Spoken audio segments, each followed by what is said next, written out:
me vas a corregir si estoy equivocado. Los abogados de oficio los nombra el Estado, Vean, pagados no, por el Estado. no, el abogado de oficio era antes.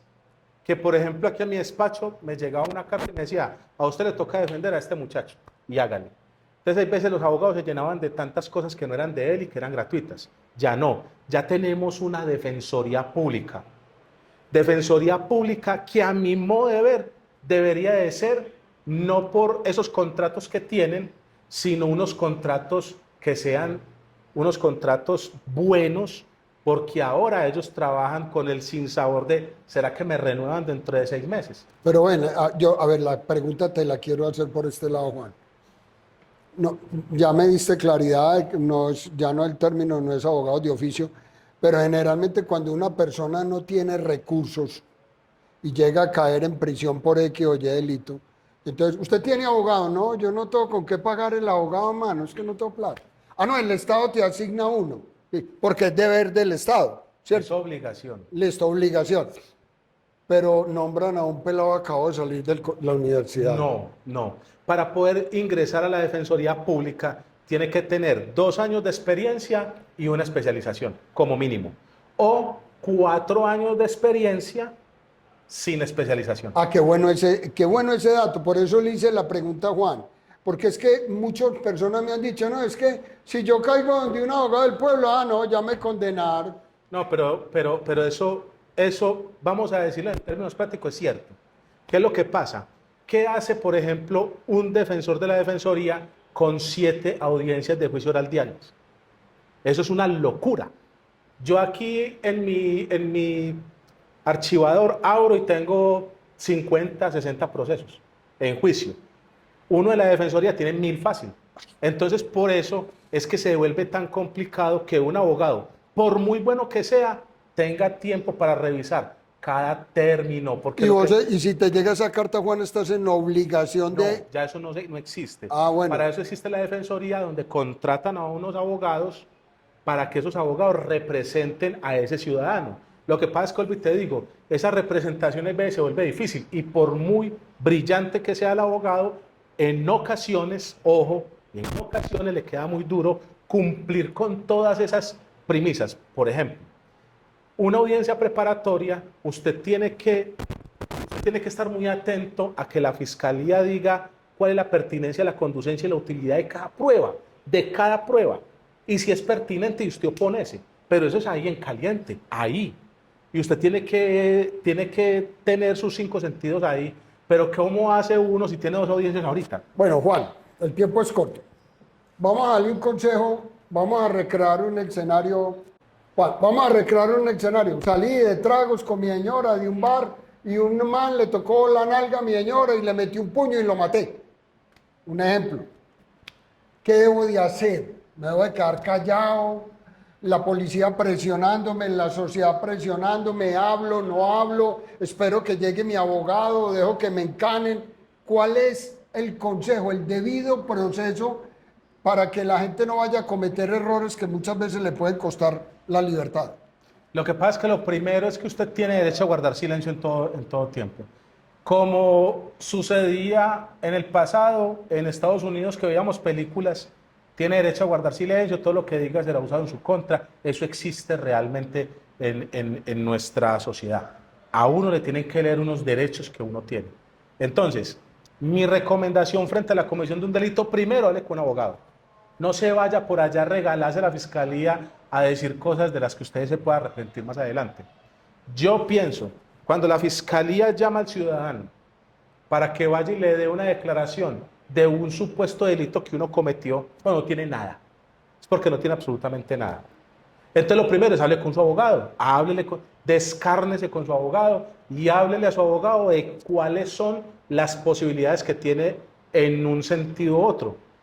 Yo recomiendo, cuando la persona está capturada, pero está, por ejemplo, por un delito grave, que es, por ejemplo, un delito sexual que la infancia y adolescencia, la ley 1098, en el artículo 199, prohíbe cualquier posibilidad de domiciliario en libertad. Sin embargo, yo aquí en esta oficina tengo varios en libertad. Y lo voy a decir, ¿por qué? Porque es que no porque una persona sea acusada de cometer un delito sexual, lo cometió. Hay muchas mujeres hoy en día, y ese es el pan de cada día. El hombre la quiere dejar porque pues ya no se entiende y la deja, instrumentalizan a los menores para que digan que él lo tocó, la violó. Entonces dicen, me violó, y cuando van y le hacen el examen físico a esa niña, encuentran que el himen está intacto. Entonces, desde ahí empieza a desmoronarse todo el tema de ese delito sexual. Entonces, en resumen, quede calladito hasta que no hable con su abogado. Correcto, correcto. Y usted tiene el derecho a estar callado. Pero por supuesto, artículo 33 de la Constitución. Muy bien. Vamos a meternos un poco en... Ah, bueno, no, perdón. Te llega una carta del Ministerio de Justicia de Colombia y te dice, Juan, nosotros hemos seguido mucho tu profesionalismo y te queremos aquí en el ministerio. Por favor, trae en carpeta 1 o 2 cosas que debe cambiar la justicia en Colombia. ¿Qué llevarías en esa carpeta? Yo creo que el sistema penal en Colombia hay que cambiarlo todo. Porque aquí hay penas muy altas y beneficios muy altos. Le pongo un ejemplo. El delito de hurto calificado agravado arranca de 12 años hasta 28 años. Pero usted, haciendo negociaciones con la fiscalía, yo he tenido aquí delitos que quedan en 5 meses. De 12 años a 5 meses. Ese es mi récord. 5 meses, 28 días. Entonces, esos delitos, por ejemplo, tienen penas muy altas, pero beneficios muy altos. Hay países donde, por ejemplo, por el porte de estupefacientes, 3.5 kilos en un país da 24 meses de prisión. En cambio aquí, de entrada, 10.5. Si tiene 3 kilos de cocaína, de 1 a 5. Si tiene 5 y unos gramos, entonces ya la pena se le aumenta. En conclusión, es llevar en carpeta que hay que cambiar un poco el Código Penal. No, hay que cambiar todo el sistema penal. El sistema penal. Sí. Ok. ¿Qué otra crees que deba cambiar en la justicia? Invertir dinero en la justicia. O sea, más defensores públicos para que esos defensores públicos se les descargue no tengan tanta carga laboral y así puedan rendir para que ese ciudadano que le asignaron lo pueda defender con toda su capacidad. Yo tengo una, y eso me lo dijeron ahora, preguntarle a él. ¿Qué hacer con las cárceles en Colombia, hermano? Es que aquí se habla de resocialización. Y esa palabra creo que está en la puerta del baño trasero de la cárcel. ¿Qué hacer? Porque es que, a ver, ahora estamos en una política de Estado que es de prevención. Estamos tratando como de meterle a la sociedad, no haga esto, compórtese así, tal. Pero llegan allá por algún problema y es peor el mundo allá adentro que afuera. ¿Qué hacer? ¿Qué debe hacer el Estado? El Estado me parece que si va en el camino de la prevención, eso es más correcto. Mírese que hace unos años en este país se perseguía al que consumía y la OMS dice que eso es una enfermedad, que hay que tratarla, prevención. Y la Corte ha creado sentencias donde dice, no persiga a ese pelado que se fuma un pucho, persiga al verdadero delincuente, que es el que trafica con grandes cantidades de droga y pongamos a ese ciudadano en un sistema, como tú dices, de prevención. Esa sería la primera Juan, idea. desde el punto de vista jurídico, ¿qué futuro le ves al cannabis en Colombia? Hombre, vea, el cannabis en muchos países del mundo está legalizado. Es totalmente una planta medicinal. La hemos convertido en un tema recreativo, pero algunos países como Estados Unidos la criminalizó. Y al criminalizarla, volvimos a repetir la historia del alcohol. El alcohol era criminalizado. Ah, claro. El tabaco era criminalizado. Pero cuando los estados vieron que era un negocio, entonces montaron la FLA. Pero entonces vamos por el camino correcto en legalizar el uso tanto medicinal como recreativo, como industrial del cannabis. Sí. ¿Nos habíamos demorado? Mucho. ¿Por qué? Y con esto te voy a decir cuál es la razón que tengo para decirlo. Nosotros desde los años 80, donde fue más duro el narcotráfico, hemos luchado y luchado y luchado. Pero nosotros, dentro del consumo interno, ha crecido. Ese consumo ha sido demasiado grande. Entonces eso ha servido, o sea, la política de represión ha servido para que la gente deje de consumir la droga. No, no. Entonces, si nosotros legalizamos la marihuana, hablo de la marihuana, si legalizamos la marihuana, entonces como somos un país tropical que da muy buenas plantas de marihuana, si el Estado se dedica a exportar ese producto dejaría unos capitales inmensamente grandes con que hacer varias reformas tributarias de las que está pidiendo inclusive este mismo gobierno. Además, el tema de la destrucción es personal, no es como el alcohol. El alcohol, en estudios que se han hecho, hace más daño consumir alcohol que consumir cannabis. Entonces, el alcohol daña a la persona de manera personal y si la persona sale a manejar un carro, va y mata a O dos. sea, daña también la sociedad al Claro, mismo punto. va y llega a la casa y le pega a la mujer. En cambio con el cannabis, con la marihuana, no es así. Soy enemigo de que se criminalice. No estoy de acuerdo con algunas personas que fuman la marihuana y que la usan para pararse en una esquina para creerse los mejores o los chachos pues, del barrio. Pero criminalizar creo que ha sido el error eterno de este país. Y de eso sí que está lleno las cárceles. Vamos a dedicarle un rato a los derechos de autor. Y me parece importante hablar porque hoy en día muchos emprendedores o no conocen la ley o no le dan la importancia que amerita el tener un registro de una marca o el tener los derechos de una canción o el poder compartir el que, sin dar nombres, un cantante famoso sacó una canción. Oíste, pero esa canción era mía, me la robaron. Y entonces, ¿y ahora qué hago? No, pues no haga nada, weón, porque además tiene plata y usted no. ¿Estoy equivocado? En algo. Vamos a hablar por partes. Ahora, empecemos, Eso. definamos qué es los derechos de autor. Bueno, los derechos de autor es un derecho que no se le había dado a esas personas que hacían una creación intelectual que tiene la capacidad de trascender hacia las esferas de otras personas. Me explico. Elton John creó una canción, se volvió famosa y todo el planeta canta esa canción. Entonces le da un sentido y un valor a esa canción, tanto que le da poder ir a comprar el CD. Y ahí hay un derecho. Entonces, el derecho de ejecución de esa obra tiene un costo. Porque si compráramos solo el CD, pues se lucraría el CD y no pasaría nada. Pero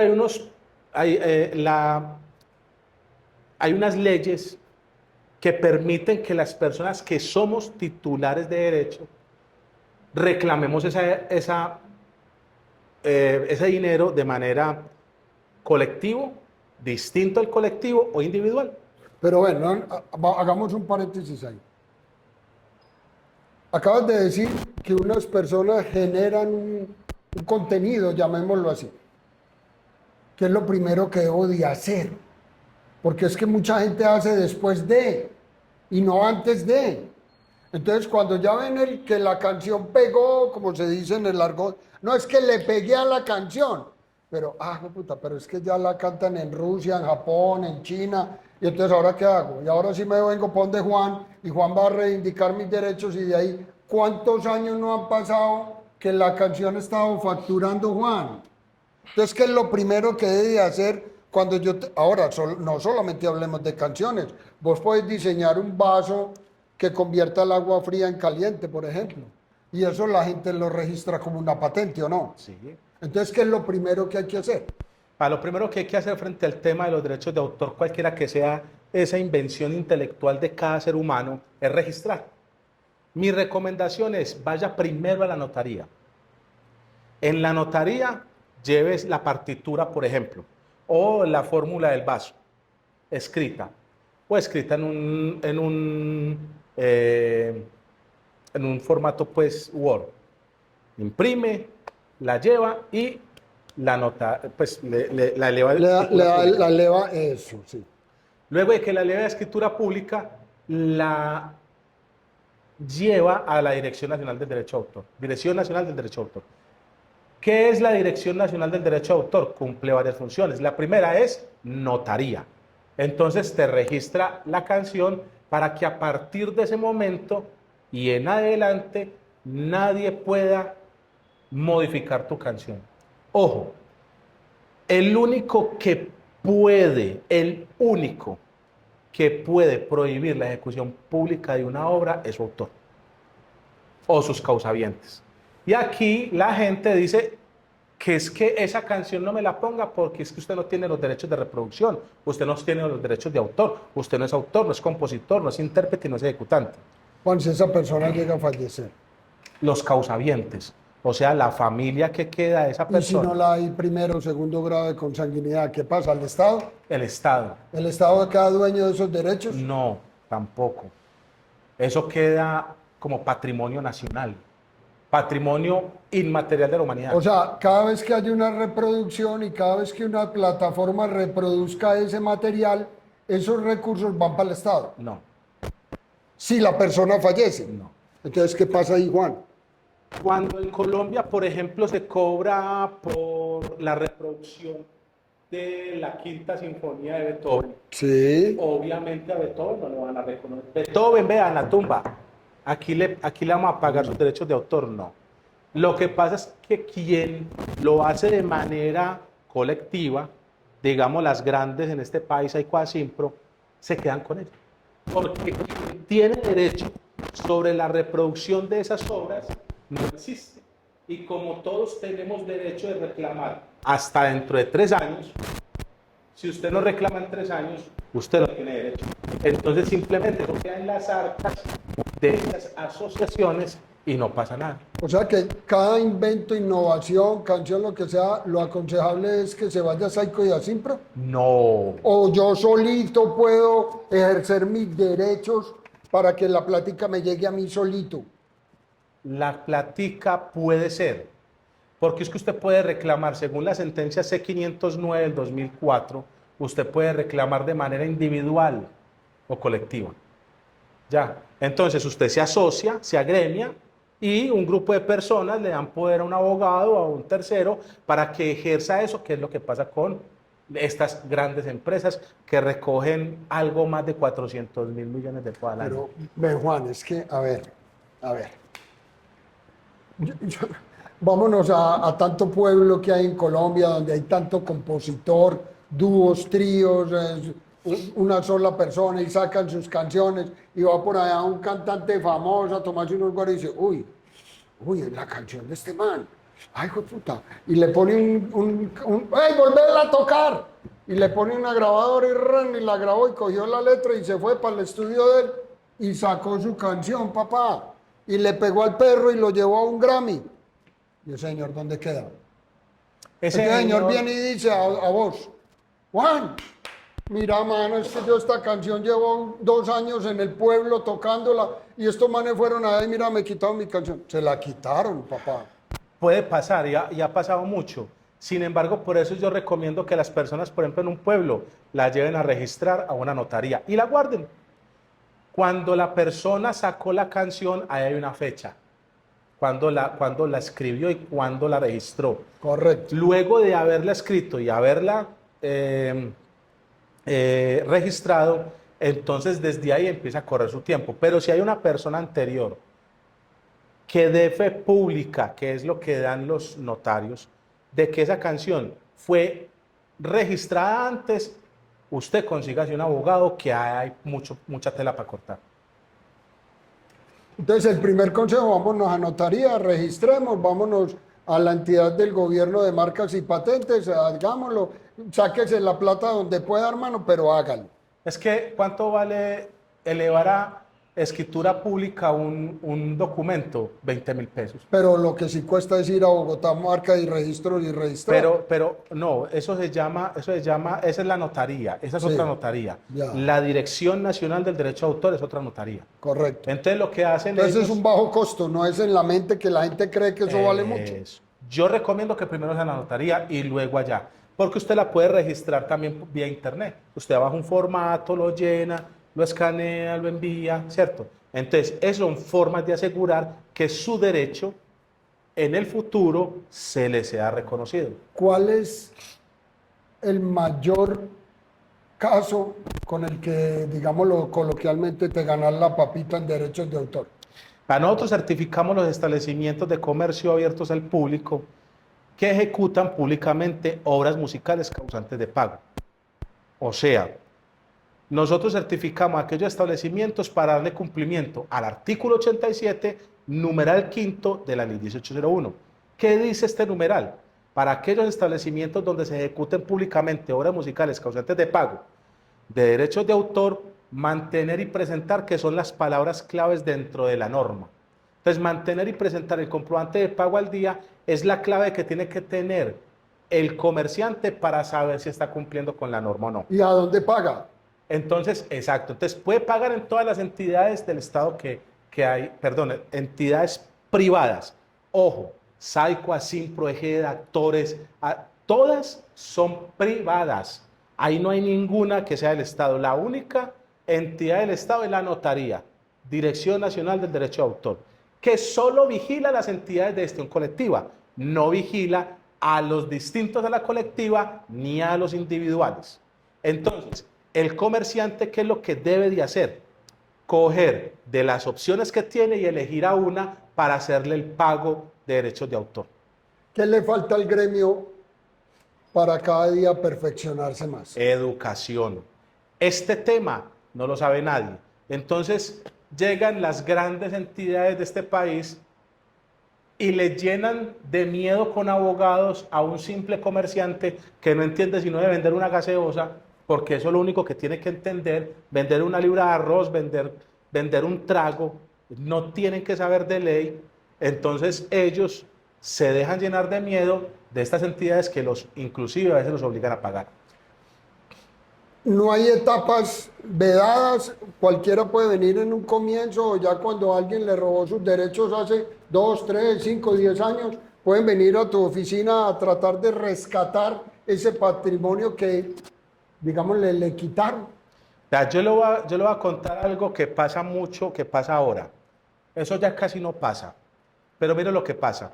Amables televidentes, comerciantes, empresarios y los artistas. Vamos a hacer un concierto y usted es el empresario. Entonces yo soy la entidad y le digo, como usted va a hacer este concierto, usted va a vender 1000 boletas y las 1000 boletas valen a $1 cada una, ¿cierto? Entonces usted va a recaudar 10.000 pesos. 10.000 pesos, entonces yo le voy a cobrar el 10%.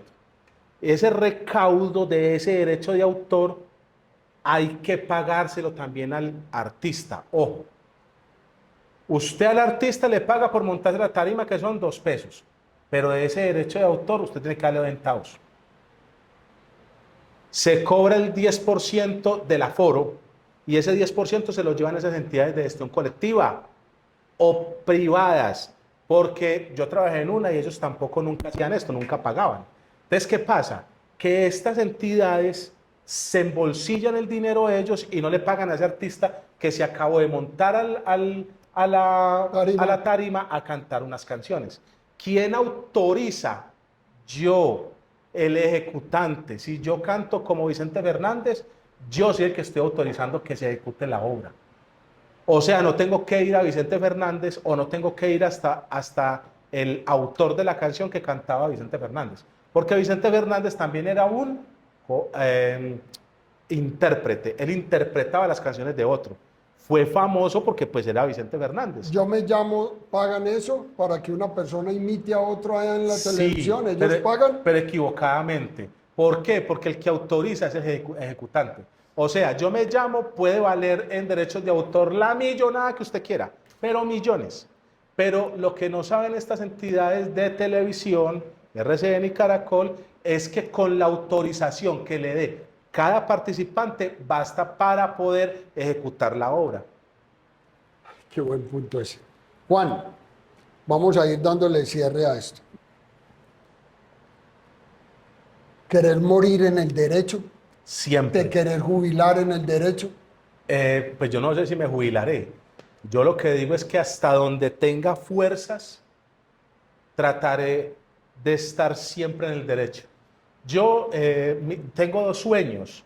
El uno es de pronto sacar esta empresa adelante y pues poder eventualmente vivir un poco más tranquilo para dedicarme a dar clase. Porque el conocimiento, vea, yo tuve profesores en los que tengo mucho que agradecerles en muchos aspectos, pero en la universidad sale uno con la mano adelante y con la otra atrás y la tarjeta en la boca, porque uno debe, creo yo que uno es como los perros cuando los acaban de bañar, se sienten más cómodos enlodándose otra vez, y entre más enlodan, más les gusta. No, y hay que devolverle a la sociedad lo que la sociedad hizo Claro, por nosotros. claro. Entonces, mi sueño sería ese. Yo estoy pues como en esos pasos de poder estar transitando en ese camino de poder en algún momento dar clase. Dejar Pero me huella, tengo me tengo que preparar también más. dejar huella literaria, ¿te Siempre, gustaría? siempre me ha gustado. Escribir. Siempre. Lo que pasa es que no he tenido tiempo. Yo tuve un amigo, un gran amigo, que lo quise profundamente y me enseñó muchas cosas. Entre ellas, todos los días que me veía me decía, huevón, ponete a escribir, ponete a escribir. Escribí cualquier cosa, escribí.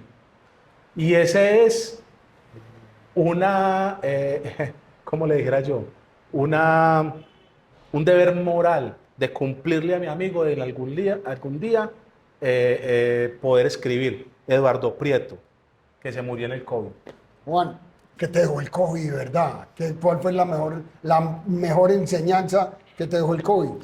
Yo creo que lo mejor es aprovechar el tiempo con los que tenemos y queremos.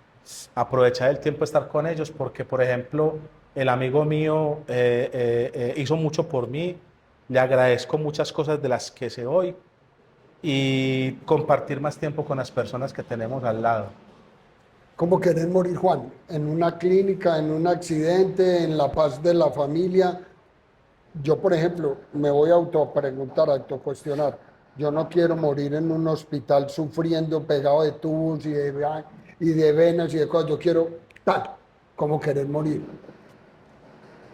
Pues yo quisiera morir feliz al lado de mi familia. ¿Cremado o enterrado? No, siempre cremado. ¿Qué hacer con las cenizas?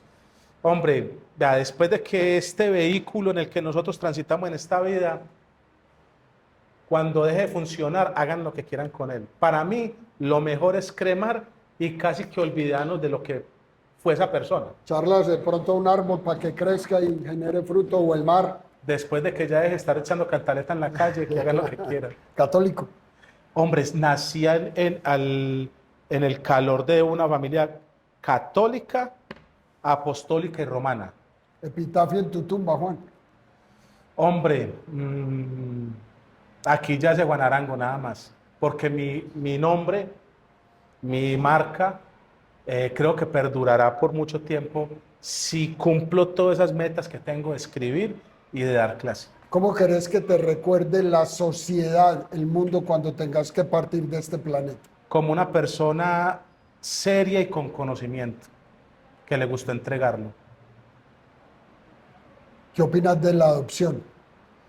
La adopción es una alternativa muy loable para aquellas personas que lo perdieron todo. ¿Estás de acuerdo con ella? Sí, ¿Adoptarías? sí, sí, Aún así teniendo 3 hijos como tenés sí, hoy. sí lo haría. Pero para cambiarle la vida miserable a alguien que perdió todo. A lo largo de tu carrera, bueno, una pregunta fundamental. Y esto no lo digo de política, sino de manera de ver la vida. ¿Blanco o negro? ¿Sí o no? Para mí, los extremos de la vida deben prevalecer siempre en las decisiones, nunca ser tibio. ¿Derecha o izquierda?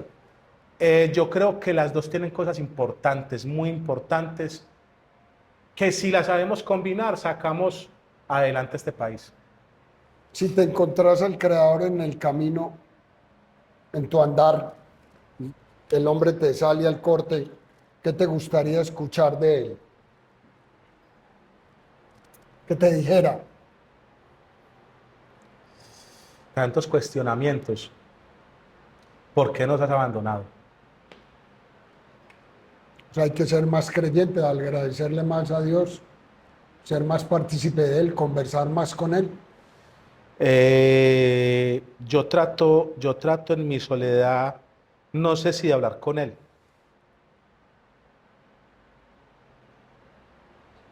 Pero te retroalimenta el alma, el espíritu, el cuerpo, el poder creer que así sea, tras la soledad uno pueda conversar con un rey, con un ser superior. Sí, sí, claro.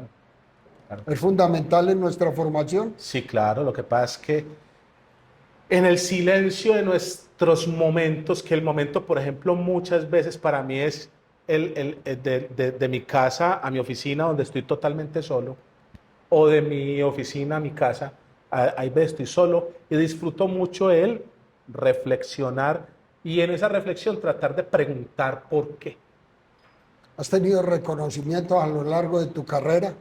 Sean materiales, espirituales, sociales. Lo que soy hoy. Yo nací en una familia pobre y lo que tengo hoy es algo muy gratificante. Dentro de mi universidad fui una persona muy destacada. Inclusive me sacaron ser el practicante estrella de la Contraloría General de Medellín cuando trabajé allá. Y un profesor muy destacado dentro de la universidad, muy importante, Holman Salazar, puso en la plataforma que ya empezábamos nosotros con las plataformas y a mirar nuestras notas y todo, puso, si el 10% de los consultorios jurídicos en Medellín tuvieran estudiantes como Juan Arango, seríamos el mejor consultorio jurídico del país. Pues Juan, el canal te quiere hacer un sencillo homenaje. Mira, un obelisco, un reconocimiento a tu labor, a tu construcción de tejido social, a lo que haces por la sociedad. Pues creo en tu literatura es de tener muy claro lo que simboliza un obelisco. Es la fortaleza, es decirle a la sociedad, a la humanidad, aquí estoy yo, aquí me represento, el canal te ve ahí, agradecerte. Primero, el canal por el espacio que nos brindas y segundo, a través de este reconocimiento, cada vez que lo mires, pensés en la construcción de tejido social, que entregarle día a día a la sociedad para ser una mejor nación, Juan. Yo te agradezco mucho, don Jaime, también por abrirme las puertas de tu canal, descarnarme de la forma en que lo hice. Yo te cuento que yo he participado en muchas entrevistas, me han entrevistado mucho y ahora yo entrevisto gente. Inclusive hoy entrevisto a una persona que hace una labor muy bonita en Envigado, se llama Hernán, y el hombre hace un tema dentro de la sociedad envigadeña muy importante con el tema de la basura. Yo vivo en Envigado y me parece muy importante lo que hace y a eso me dedico, a mostrarle a la gente también lo bueno que es. Pues Juan, agradecerte, hermano. Hermano. De corazón, muchas gracias. No me quiero ir sin que me le des un consejo a estas nuevas generaciones o a los viejos, ¿por qué no también a todos nosotros? Desde tu perspectiva, desde el derecho penal, del derecho de autor, desde padre de familia, dámele un consejo a la gente para que construyamos una mejor Colombia.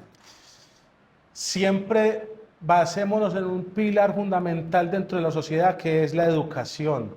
La educación y esos valores que se han perdido como la honestidad, la honradez, todas esas cosas hacen que seamos de una sola pieza. Y siempre cuando usted da esa perspectiva de que usted es íntegro, usted nunca va a tolerar o a permitir que nadie manche su nombre, porque hay veces hay personas que lo hacen. Entonces siempre caminar por el camino correcto, estudiar y ser íntegro en la vida. Papá, muchas gracias, No, de muchas verdad, de gracias corazón, muy formal. Amigos suscriptores, ¿qué me llevo? ¿Qué me llevo, por favor? Hoy sí que me voy lleno por dos razones. Una, porque he encontrado una persona con unos conocimientos muy amplios y que ustedes amigos generadores de ideas, de proyectos, de cosas que creen, que modelen, por favor, tóquenle en las puertas a Juan. Juan, ¿cuál es tu teléfono? 321-564-6234. Y en tus redes. Abogado Juan Arango o Derechos de Autor Jurídica Comercial. Segundo, derechos de autor y derecho penal. El derecho tiene muchas ramas.